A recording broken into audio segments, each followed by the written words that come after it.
Today's session is on advanced care planning and is sponsored by Alzheimer's Orange County and presented by Patty Barnett Mouton, who is the Vice President for Outreach and Advocacy.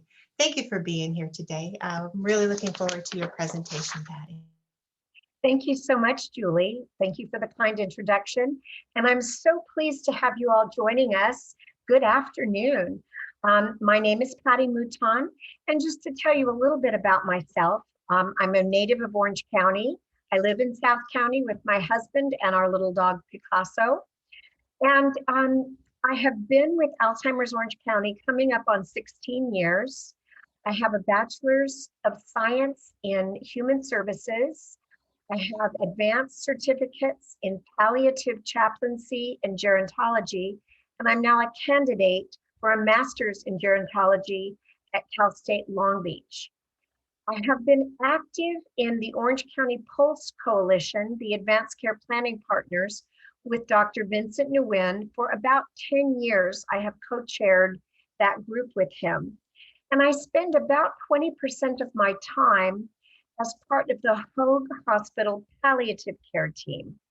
So this is a very important issue to me to help people who may be experiencing serious illness, have a loved one with serious illness, or if you understand that we are humans and that mortality is sure, the one thing we all share is that we are built for planned obsolescence.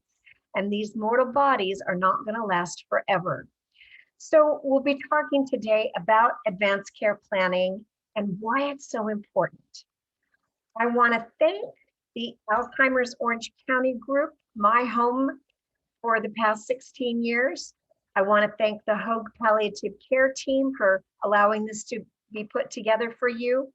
And we couldn't do this work in the community without our really, really loyal sponsors. Today, this program is supported by O'Connor Mortuary in Laguna Hills and by Care Choices Hospice.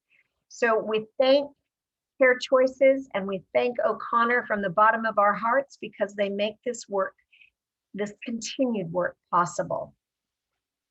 We have a vision, and that is that every person who is seriously ill can have treatments that are in alignment, congruent with what their expressed goals are, their values personally, and their priorities given their illness.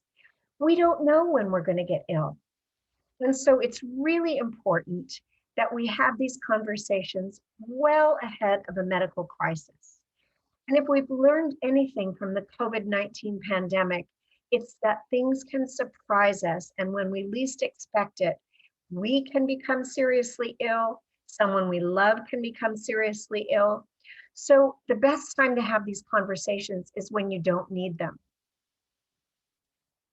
I believe that we are called to help comfort people. If you pray, then we are supposed to pray for and with the people who are suffering. And we want to be in solidarity with them and to help them when they're in the midst of a really serious health crisis, to be able to provide loving care and support and to let them know that their wishes are important and they're going to mean something as their care gets processed and planned. Not a burden to care for someone who's seriously ill. In my mind, it's a way for us to express the gift they are in our lives. But caring for people who are very ill really is a tough job, and we need to be prepared for it. And among the things that we need to prepare for is knowing what their wishes would be if they became so ill they could not speak for themselves, and if there were difficult care decisions to be made. We prepare for everything. I don't know any bride that hasn't had a checklist.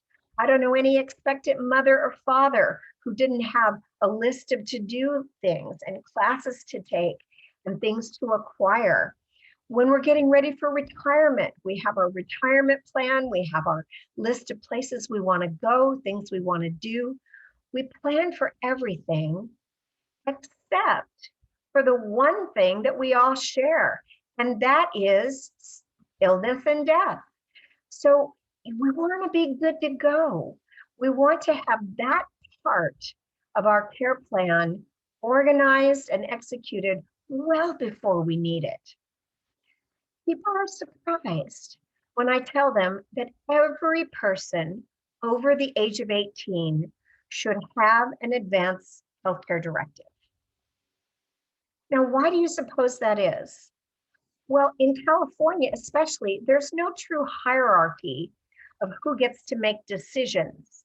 So you could have a 19 or 20-year-old child who's an adult, but they're still under your care and you're still supporting them away at college. And if they became seriously ill, or if they were in an accident that required an emergency trip to the hospital, you might not be able to get really crucial information about their situation, their condition, and their care if you're not named in their healthcare advance directive. The person who brings them into the hospital might end up being the person that the care team looks to be the spokesperson. And I raised a bunch of teenagers. I know who they were hanging around with when they were 19 or 20 or even 21 or 22. And that might not be the person that I want making life and death decisions about their care. So an advance directive is critical in having everything in place for your adult children who aren't yet married and haven't really formed all of their notions about how they want their life to go. People will avoid talking about advanced healthcare directives and serious illness. They will say, oh, I'm healthy, I work out every day. I don't need one. Well, I will tell you, one of the most famous runners and authors about running, Jim Fixx, died of a heart attack unexpectedly. And he was one of the most fit people in the world. So you really want to think ahead and not rely on things like, oh, my family will know what to do. Actually, your family won't know what to do unless you've talked about it. And they may not be able to do what you want if you haven't put your wishes in writing. Nobody wants to think about it. Contemplating our own mortality is one of the last things we want to do. We are truly a death-defying culture, but it's the one thing we all share. We do not get off this planet alive unless you're an astronaut. People say, oh, I don't know where to begin. Well, you're really smart if you're with us today, because I'm going to tell you how to begin, and we're going to walk through those steps. A lot of people think, oh, it's not going to happen to me. Well, it happens to us when we least expect it. And what we don't want is if you have some very firmly held thoughts about how you would like your care to be in the event you couldn't breathe on your own. Or let's say you've had multiple episodes of cardiac arrest, or you have a very, very serious cancer. You probably know how you would want your care to be orchestrated. Unless you've told your family, appointed a healthcare agent, and put your wishes in writing, it becomes very difficult for people to follow what your wishes are. And a lot of people say, oh, my doctor will tell me when it's time. Your doctor might not be even in the picture. And your doctor really doesn't always know when it's time. Truly, the time is right now. If you're over 18, you need an advanced healthcare directive today. We want people to be prepared. I buy a lot of insurance, and I'll tell you what, I haven't had to use much of it. And I really believe that if you are prepared, sometimes then you don't have to use all those things that you're prepared for. Doesn't help us to put our head in the sand. Pretending it's not there is not going to help us. And you really don't want to be making decisions at the last minute. 50% of us, 50% of us cannot make decisions when we are seriously ill. We're either too ill, we're in a coma, something is really wrong, and we can't speak for ourselves. 50% of the time. I think that's pretty staggering. And we really don't want to be making decisions as the ambulance is rolling up with lights and sirens. You really want the people who love you and that you trust to know ahead of time how you would want your care organized and carried out. Excuse me. And you really don't want to be making a decision about whether you want mechanical ventilation or CPR as a life flight helicopter is landing to come and pick you up. It's not right to not have these things discussed and organized ahead of time. The care team that comes to get you is going to do their level best to preserve life. And they need to know what your wishes would be. We all know someone or have a friend to whom this has happened to, that somebody they love has become very, very ill or had an untimely death just out of the blue. That serious heart attack. And maybe somebody experienced COVID and they were young and healthy and the disease hit them very, very hard. That has been a very, very sobering and scary development as we have experienced this pandemic. So if nothing else, it should teach us that we need to be prepared. Patient's condition can often change rapidly without a lot of notice. And so that's not the time to be discussing, gosh, what would mom want us to do? These things should be well in place before the crisis occurs. And most patients really want their doctors to know their wishes. They want to talk to their doctor about it. It just doesn't always happen that way. About 50% of us say, yes, I would want to have this conversation with my doctor. Not very many say, well, maybe or probably not, but a whopping 47% say yes. And of that group, women age 65 and older say, absolutely, I want to talk to my doctor about it. The reality is, we don't often get to do that. Almost 80% altogether say, yes, I want to talk to my doctor about my wishes for treatment. And when you have these conversations, it's important that you have formulated your perception about what kind of care you would find acceptable. And to do that, you have to understand what that care means. A lot of people say, well, I don't want any extraordinary measures, or don't do anything heroic. Well, then if you ask them, what does that mean? They can't really tell you. Is CPR considered extraordinary? Well, today, I'm at age 65 and I'm in pretty good health. If I were to have cardiac arrest, yes, I want CPR.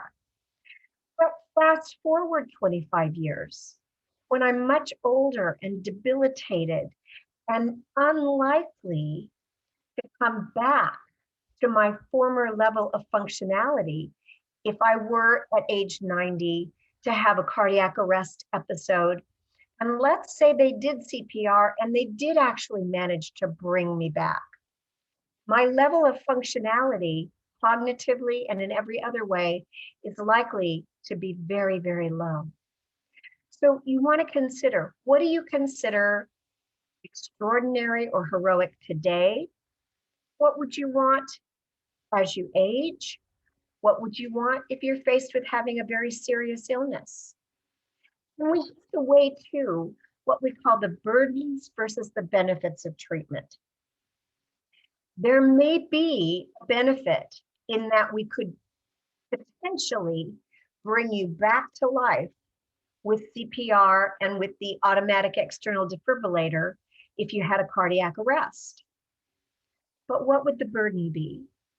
Would it mean that you'd be bedbound for the rest of your life? Would it mean that you had cognitive damage and could no longer speak? Would it mean that you never were able to breathe on your own again and required mechanical ventilation for the rest of your life? Those are all things we have to consider. What about feeding tubes? If you could no longer swallow, in order to take in enough food and fluid to sustain life? Would you want a feeding tube surgically implanted in your stomach? Would it give you that much benefit? We're going to talk about that, and there are some specific instances where feeding tubes really do not help to prolong life and actually might make the whole episode of the person's dying cause more suffering. So, have you ever talked about this with your family? Most families say, no, oh, we don't want to talk about that. That's morbid. And oh, I don't want to talk about it. People are afraid they might speak it into being. I have news for you. We are all going to be faced with issues around our own death.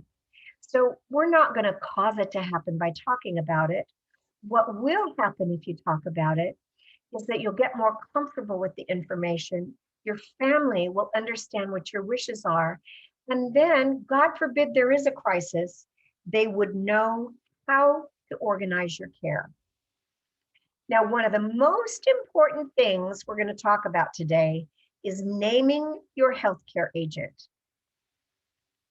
Do you know in your family who would speak for you if you couldn't speak for yourself? Sit with that a while. You may think, oh, well, of course they'd talk to my husband. Well, maybe, but does your spouse really know what you want? Oh, well, they would talk to my oldest son. Is he available? Does he live on the other side of the country? Is he backpacking through Europe? And would he know what to do if there was a health crisis? So you want to be thinking about who would you choose to speak for you in the event you couldn't speak for yourself. Now, I find this very interesting because most people have never had their physician ask about their wishes for medical treatment when they were at end of life. Most people, 92%, say no. My doctor has never raised the question. Only about 7% of people surveyed said that their doctor has initiated some kind of conversation about end-of-life care and what their wishes would be. And I think that's a really important thing for us to have resonate. And maybe the next time you see your doctor, even if you're really healthy, talk to your doctor about it. If you are over 65, you can ask for a visit with your doctor to discuss your end-of-life care wishes. And guess what? Medicare has a billing code for it. So your doctor can take the time necessary to really go through all these options, what it would mean for you, and then what your wishes are. It's an important thing, and Medicare has a provision so that doctors can schedule the time to talk with you. There's a process to this. And first you have to think about it. So that means contemplating your own mortality. And are you good to go? Just remember, unless you're an astronaut, you don't get off the planet alive. So think about what your priorities are. Reflect upon your own values. If you have a faith tradition, what does your faith tell you about end-of-life care?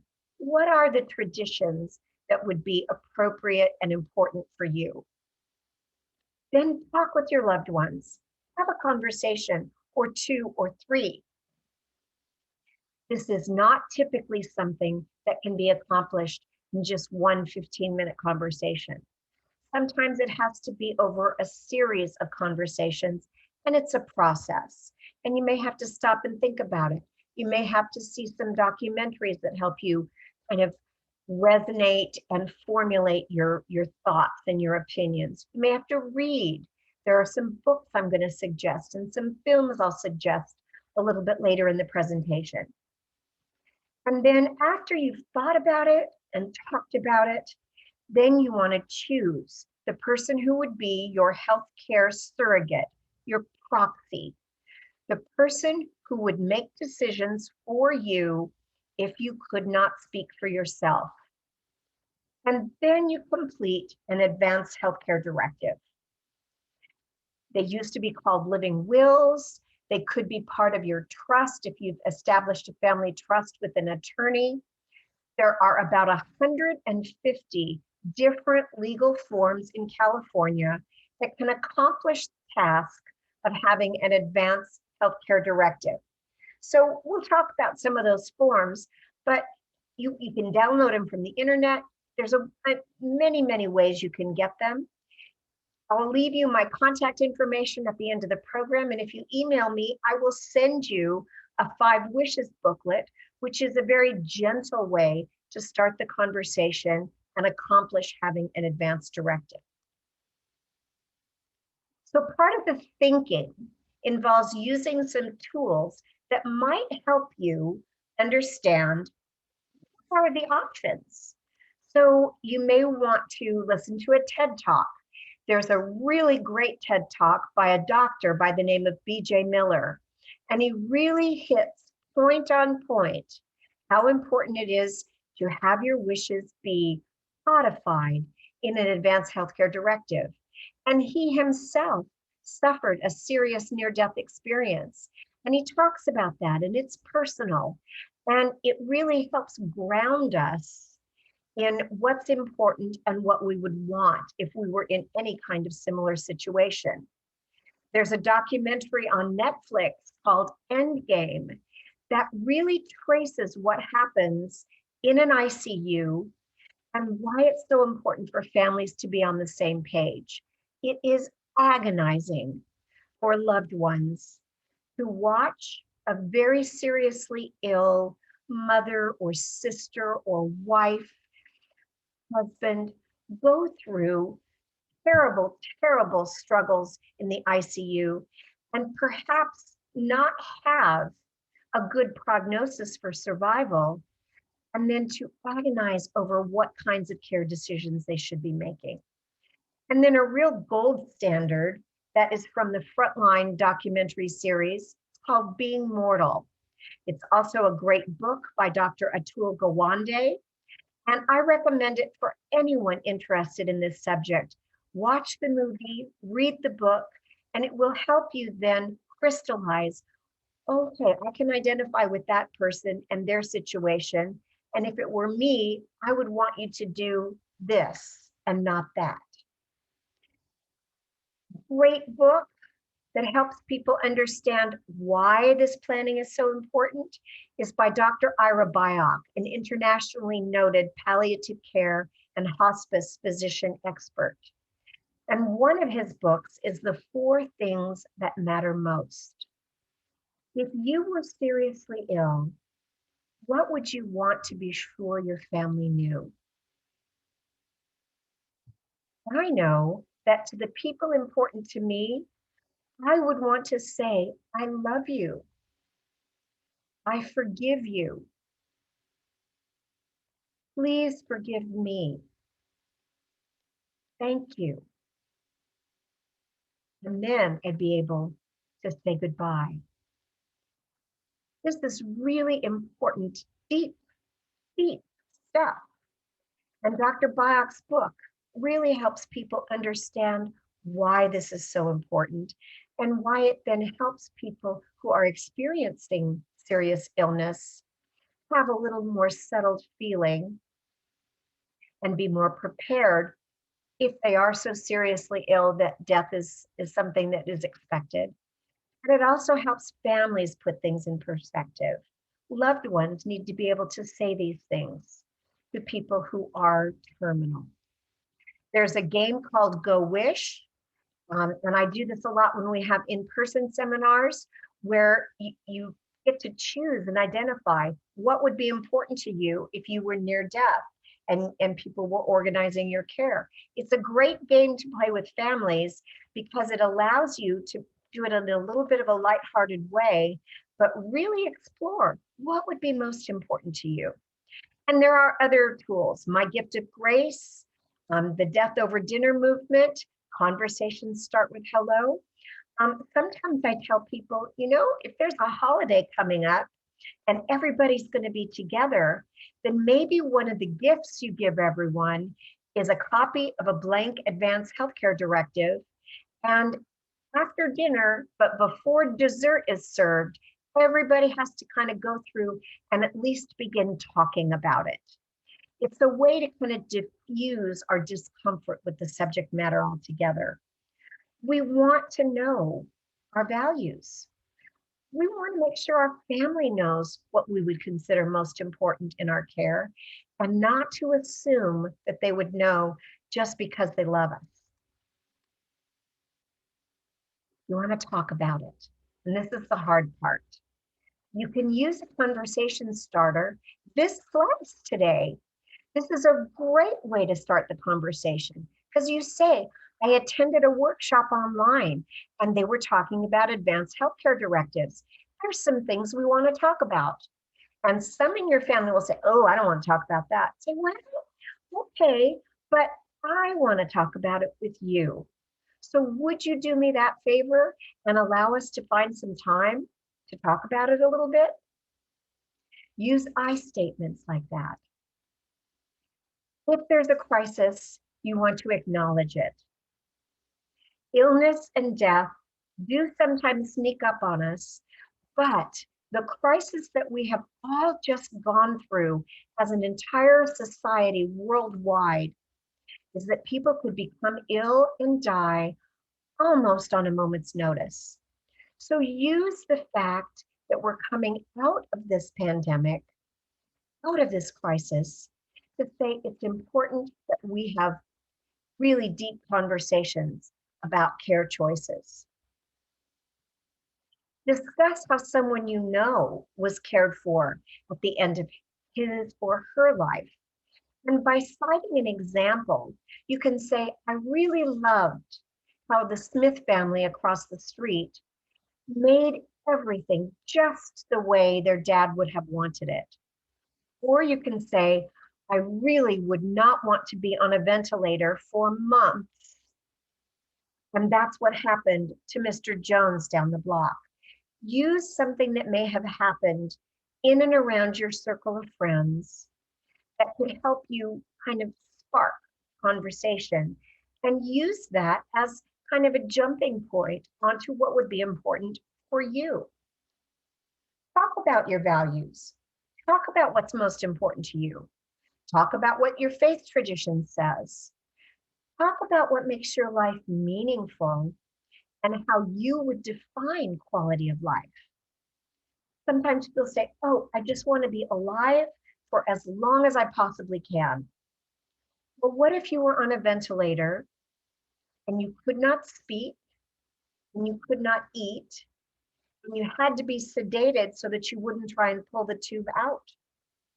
Would that be quality of life for you?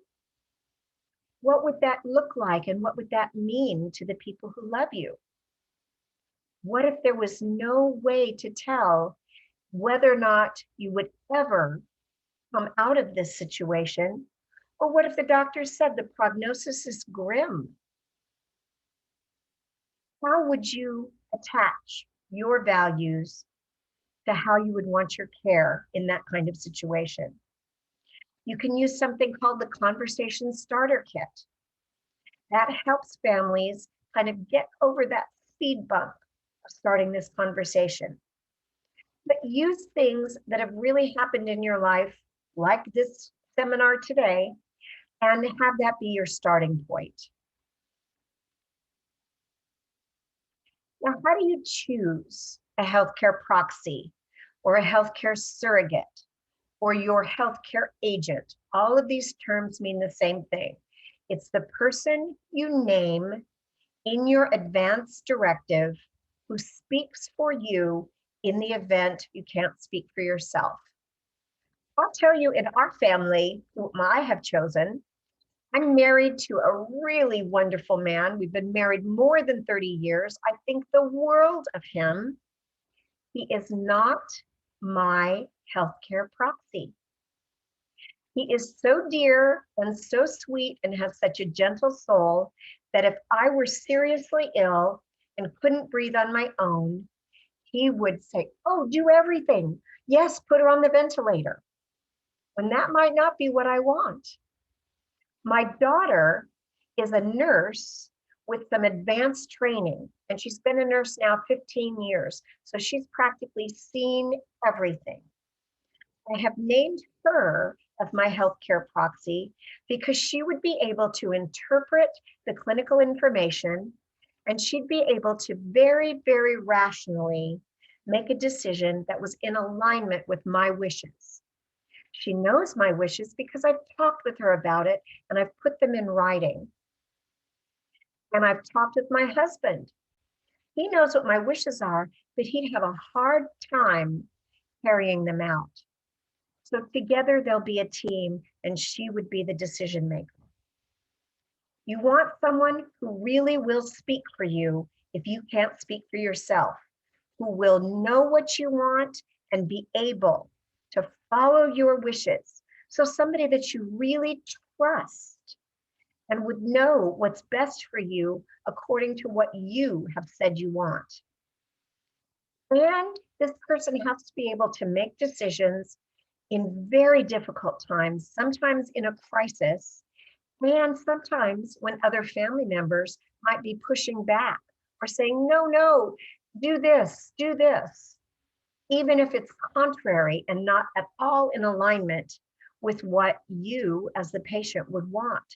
That person you choose has to be able to stand up and stick up for you. The person you choose to be your healthcare proxy or your healthcare agent has to be at least 18 years or older. They have to be willing to speak on your behalf. So they have to know that they're the person that you have identified as their healthcare agent, their spokesperson. They have to know you well. It does not have to be a family member, but it should be someone who can advocate for you and would be able to hold their own if you had family that had differing opinions. They would have the ultimate legal say, but you want to be sure that they'd be able to take into consideration the feelings and the needs and the sensitivities of the people who love you. But they would execute what you want. Then after you've had these discussions and made these decisions about whom you want to speak for you, then you complete an advanced directive form. And the most important job of this legal form is to name the person who's your spokesperson. Some advanced healthcare directives have all kinds of other things that you can include. Things like, I don't want carnations at my funeral. I want to be buried under the willow tree on my dad's farm. None of those are truly actionable in an advanced directive. And most people don't realize that. They become simply suggestions. But the person you've named can speak for you and then might be able to carry those things out. Now, if you are of advanced age or have a serious medical condition, it might be appropriate for you to consider a POST form. And we're going to talk about the POST in detail. It stands for Physician Order for Life-Sustaining Treatment, POLST. This form is for California, although about 35 states have something similar.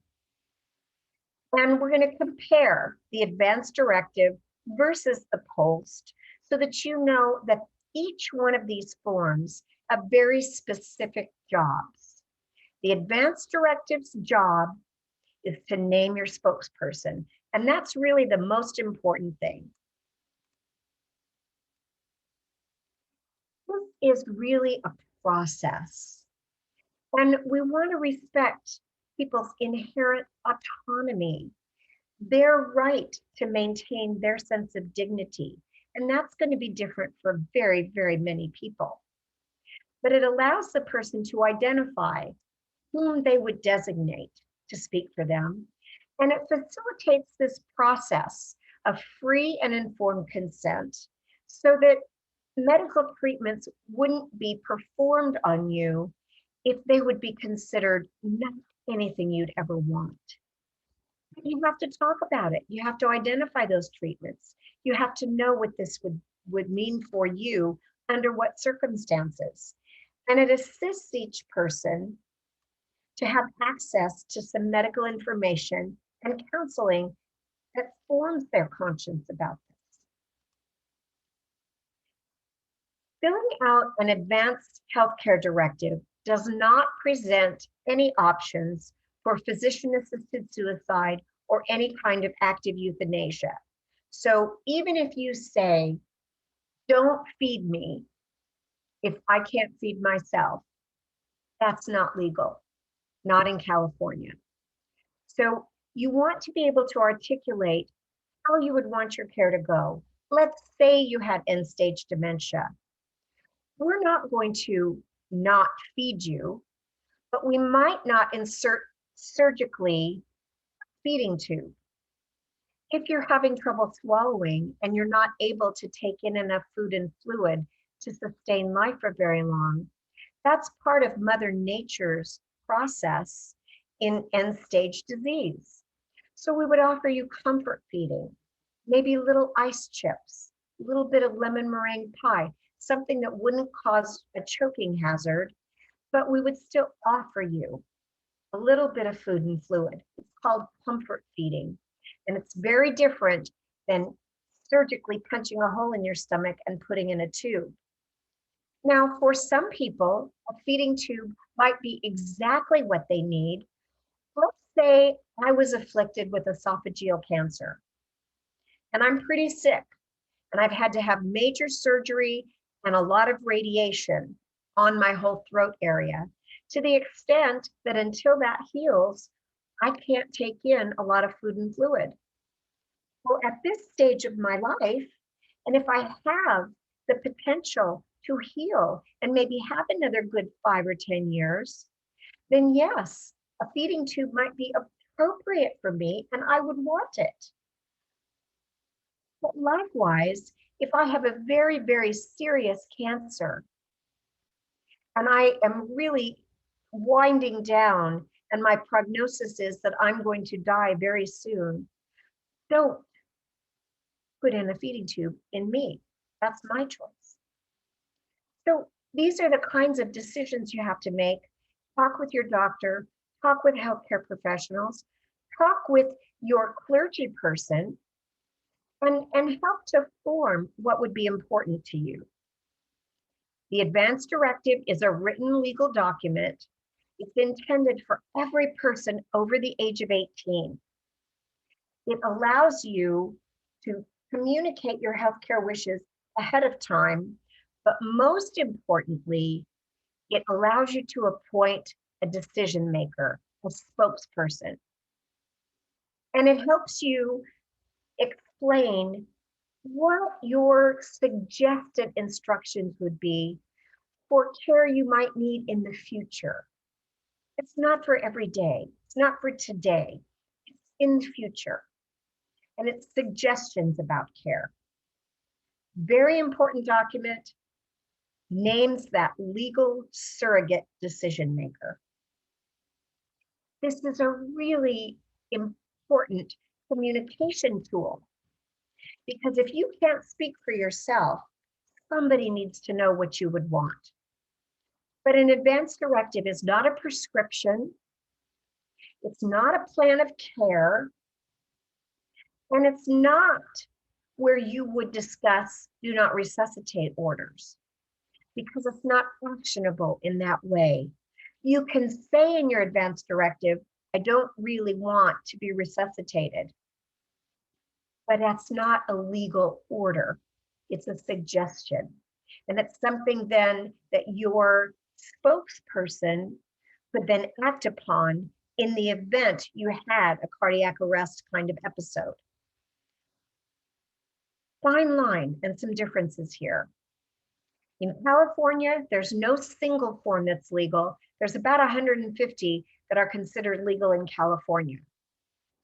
There are ways to get these forms.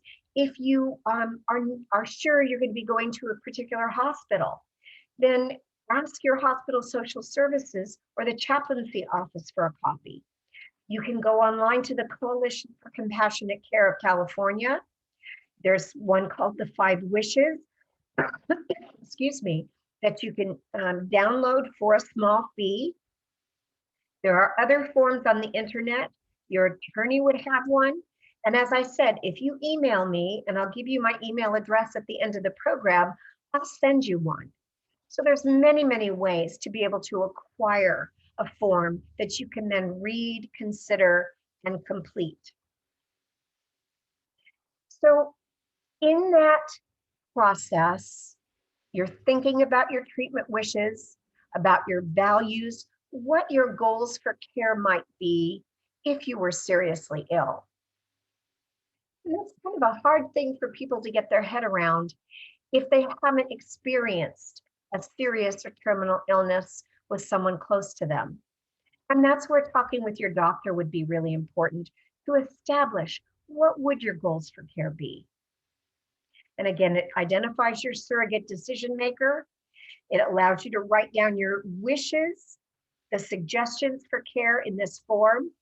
And then in order for it to be legal, 2 people must witness it as you sign the form, or you can sign the form in front of a notary. And then you want to tell your loved ones, your caregivers, your physicians, that you have completed this and give them a copy. I think once we complete an advanced directive, you want to give everybody who could possibly be interested in your care a copy, so they know what your wishes are. They know who's in charge if you can't speak for yourself, and they're not going to then challenge things because they've had a chance to really think about it.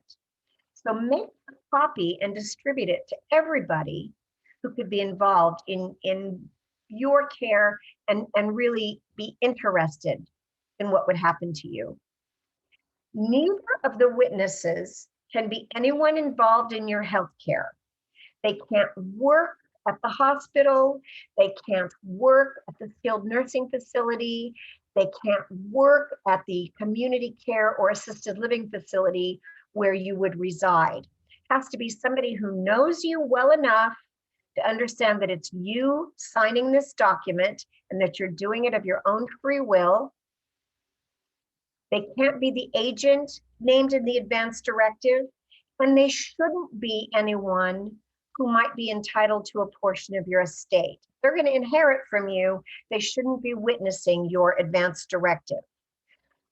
They can't both be related to you by blood, by marriage, or adoption. So if you've got 2 adult children, only one of them could witness your signature, and that would have to be somebody who would not then be entitled to a portion of your estate.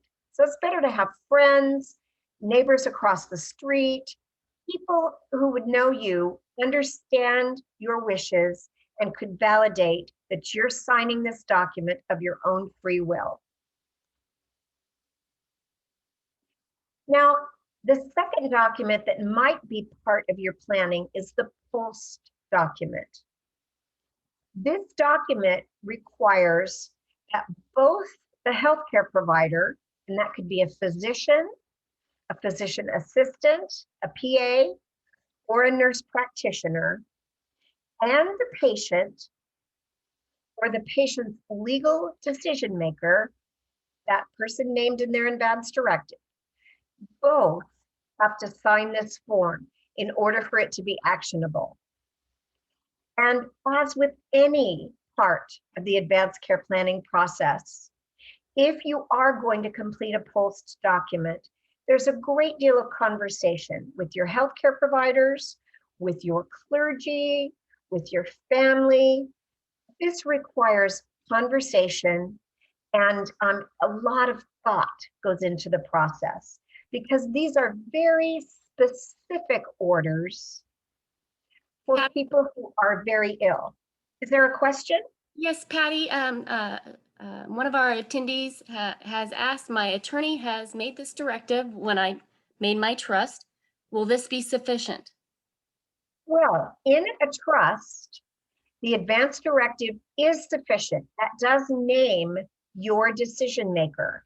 and helps to codify what your wishes, your suggested wishes for care would be. So yes, that would be sufficient, but ask for copies of it so that everybody knows whom your decision maker is, and it's on file at the hospital so they know who they can legally talk to. So yes, that's great. If you've done a trust, there will be an advance directive in it. The advance directive then is not the post. The post is something you do in addition to an advanced healthcare directive. So thank you for that question. The post form is really only for people with chronic, progressive, serious illness, people who are medically frail, people at advanced age.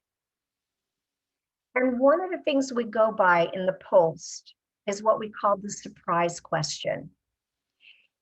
If no one would be surprised if I died within the next year because of my illness, because of my age, because of my frailty, if no one would be surprised, then I'm appropriate for having a post form.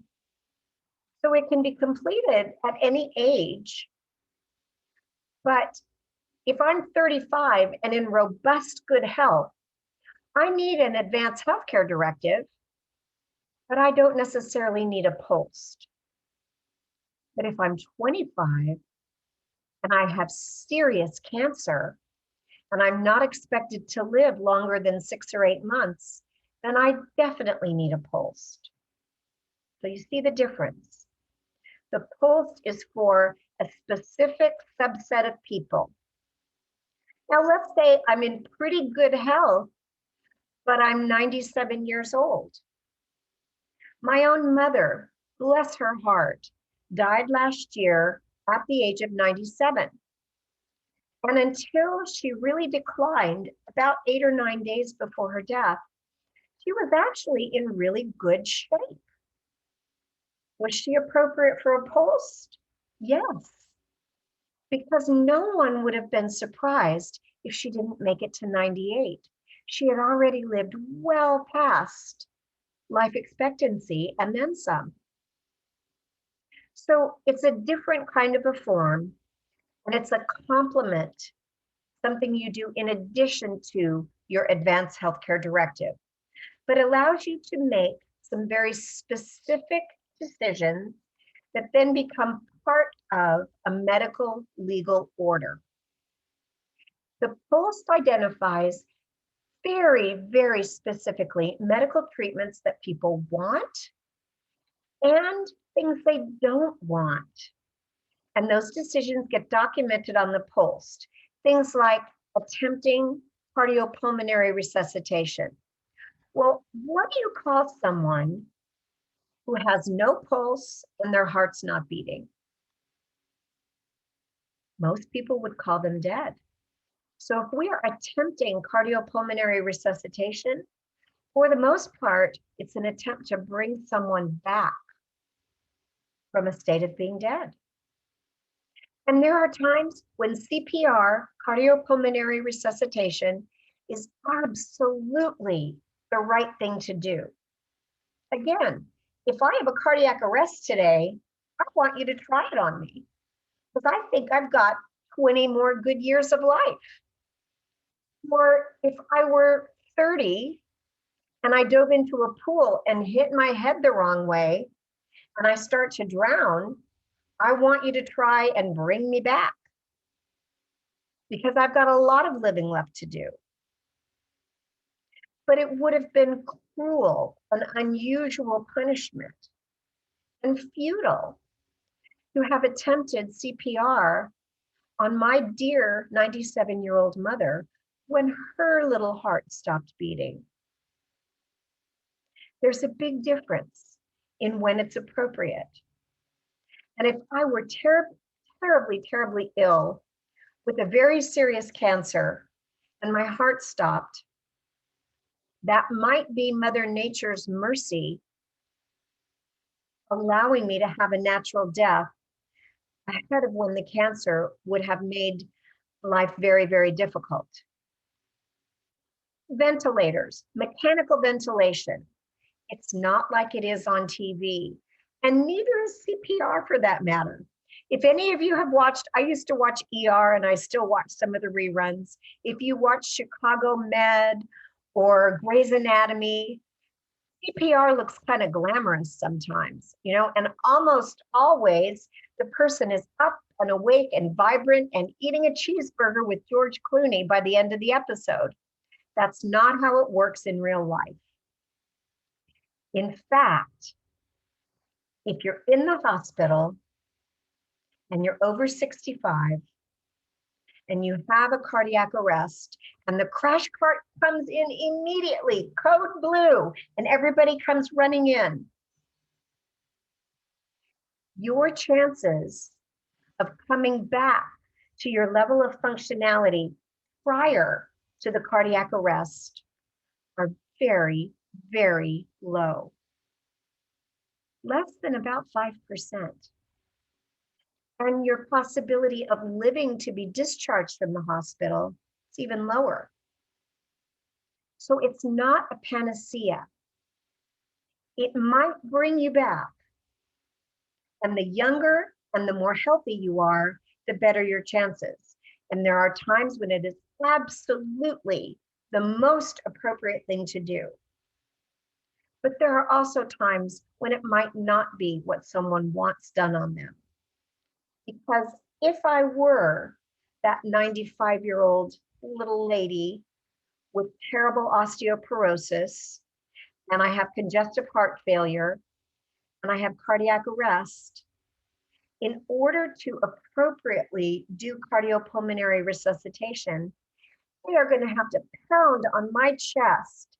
They are probably going to break several ribs, maybe even break my sternum. It's going to be an excruciating experience, and it may not bring me back. My chances are quite low. A ventilator is a mechanical tube that goes down your throat all the way down, and then there's a machine that forces you to breathe. It's also not glamorous like it is on TV. You can't speak, you can't eat, and it can be painful. And most of the time, people have to be sedated because our reflexive action is to pull that thing out. So you want to understand, what are the opinions that the doctors have? Why is the person on a ventilator if they couldn't breathe for themselves? Is it something that the physicians and the team thinks is temporary? Or are they ever going to be able to breathe on their own again? Those are questions that you're going to want to ask your doctor as you are formulating your own thoughts about whether or not this would be right for you. The pulse lets you identify whether or not you would want IV fluids administered if you couldn't take in enough fluid, and whether or not you would want antibiotics administered and under what circumstances.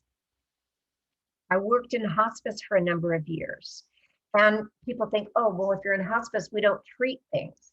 Well, no, actually in hospice, we treat a lot of situations very aggressively. And let me tell you, if someone has a painful urinary tract infection while they're on hospice for their cancer diagnosis, a responsible hospice is going to treat that urinary tract infection because it's part of comfort care for that patient. But there might be situations where you have a very end-stage cancer and you also develop a pneumonia, and maybe the antibiotics are going to make you sick or sicker in trying to treat that pneumonia, when really this is all part of what is coming, which is a natural death event. So these are the kinds of things that a pulse allows people to talk about with their healthcare professionals and then decide what might be right for them. Some people would want medical nutrition delivered by a tube surgically implanted into their stomach. Some people would not. Some people might say, well, try it for a couple of weeks and let's see if I can come back and maybe I'm able to eat again. So you can put those kinds of caveats in a post document so that we really know what would be important to you, again, if you couldn't speak for yourself. Pardon me. On the post document, there's also space to say things like, maybe you could put me on the ventilator, but if it's more than 2 weeks, let's make a decision. Let's see if I can breathe on my own. And if I can't, then allow natural death. Maybe you say, well, I would want maybe IV fluids and maybe some parenteral nutrition delivered through an IV mechanism into my veins for a period of time. Let's try it for a while. Let's see how I do. If I'm getting better, continue it. If there's no hope for me to get better, then no, discontinue it. This all becomes very personal. Post document is never, ever, ever mandatory. So let's say you have a hip replaced, and from the hospital, you're going to go to a skilled nursing facility to rehab and recuperate until you're strong enough to go home. You are not required to have a post completed when you go into that skilled nursing facility. And if they tell you that you are required to have it, they're wrong. And you can quote me. So understand the post is always, always voluntary, never mandatory.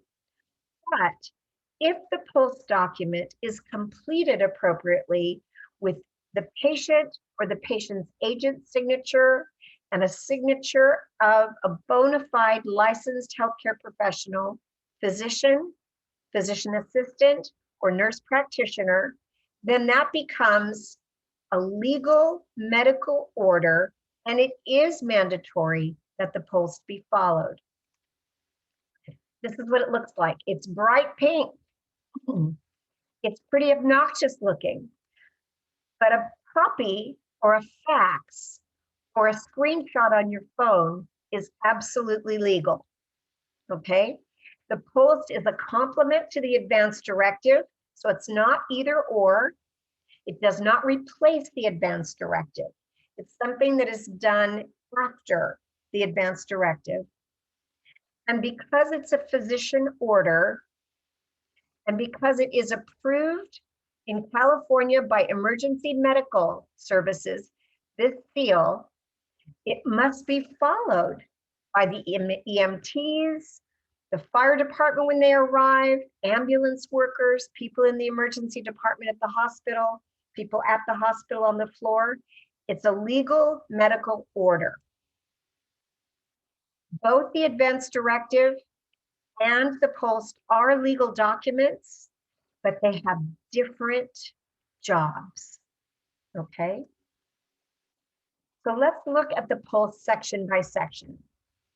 We're just about out of time, so I'm going to just go through these relatively quickly, but you talk about whether or not you want CPR, whether you want us to attempt to bring you back. If you say you want us to attempt to bring you back, then full treatment has to be given, because we're not going to get your heart beating and then not intubate you or not do all the things that would be necessary to prolong life. So these are conversations that are best had with your healthcare professional. Then you have choices you can make. If you say do not attempt CPR, then you could say I want some selective treatment, I want comfort-focused treatment, or I want full treatment, but I don't want CPR. You have choices you can make. Then you can talk about whether or not you want artificially administered nutrition. And you can say, well, maybe try it for a while, but always we're going to offer comfort feeding by mouth, so long as there's not a terrible choking hazard. And then it must be signed appropriately by the patient, if the patient has capacity, or by the legally recognized decision maker. Then either the physician, physician's assistant, or nurse practitioner has to sign, and we have to have their contact information and their license number. So I'm just about out of time. But once you have completed the post, You want to make sure you keep the original and that you put it where people could find it if they needed it. And you want to be sure you give copies to all the appropriate people, and it can be held on file at the hospital where you're most likely to go. So we've covered an awful lot of this. One thing I want to make clear is that all of these documents should be revised if there's a major life event, a death of a spouse, a death of a family member, a divorce, you've moved to another location, or if your medical condition has changed significantly. But at least review them and make any changes every 5 years. So I surely appreciate your attention and your interest. This is a deep, difficult subject, and I hope this has been helpful. You can contact me by email at patty.mouton@alzoc.org. I'd be happy to send you an advance directive or a post form, or both if you need them. And I hope we have a minute for a few questions. Thank you so much. I think all the answers or questions were answered, Patty, during your fabulous presentation. I've also added Patty's contact information in the live chat. Wonderful. Well, I appreciate you taking the time to be with us today. And I hope you stay really healthy. And everybody over the age of 18, please complete an advanced healthcare directive. Have a wonderful afternoon.